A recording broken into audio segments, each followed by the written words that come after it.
Wow, interesting. Interesting. Thank you for sharing that. Thank you. You just mentioned something now, culture. Culture is one of the things you emphasize in your book. You also said about DEI, which is like a big topic now. People are talking about there's a lot of emotions around that, as you can imagine. My question around that is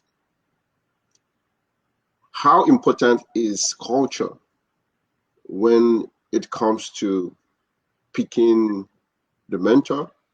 Mm-hmm.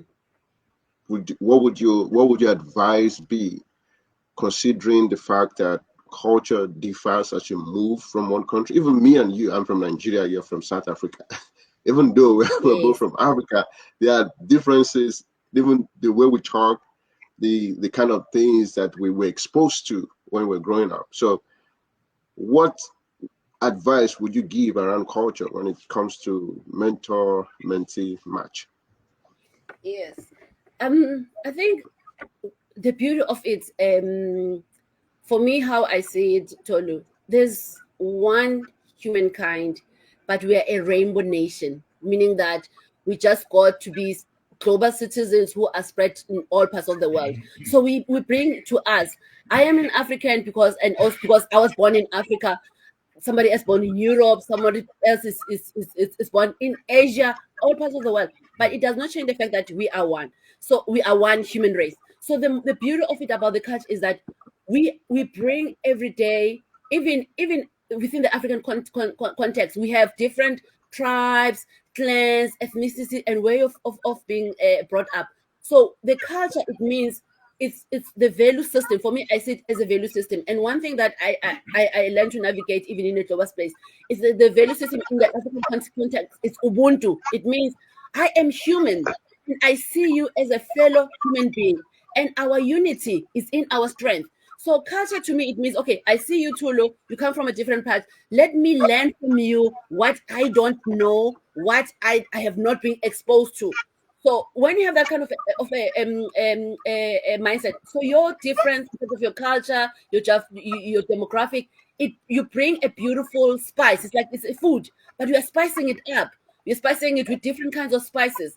So culture is dead, and if you see the world through that kind of a lens, you we will embrace each other without any bias. I'm like, oh, okay, today I get to cook, but with a different spice from India, different spice from Asia, different spice from the US, different spice from Japan. You know that kind of experience. So you always get to experience different cuisines, food cuisines. So our cultures are a way of enriching our knowledge, our experiences, our value systems, our leadership. Because we are global citizens, all of us, and that means you get every day to navigate how do I respect your way of seeing things, how do I embrace your way of seeing things, how do we collaborate in those space, but in the professional space as well.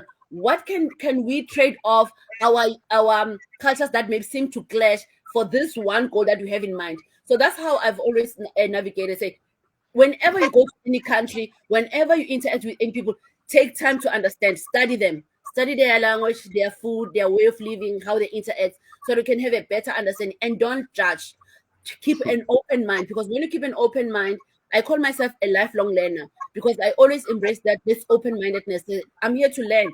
You learn your way of doing things. You learn of, and the accent is my beauty. I have an accent. Everybody has an accent, so accent is not attached to a single person or nationality. We all have our accent, and that's the beauty. Oh, this accent is different, so it means you come from this part of the world. Let me know more about that.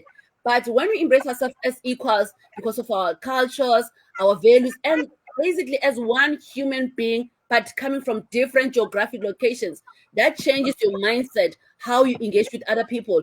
And then you have an open mind, like, oh, I have my brother from Africa, I have my sister, I have my uncle, I have my aunt. You are learning everything. And learning, when you learn from that cultural perspective, you learn, you grow, you evolve, and you make an impact.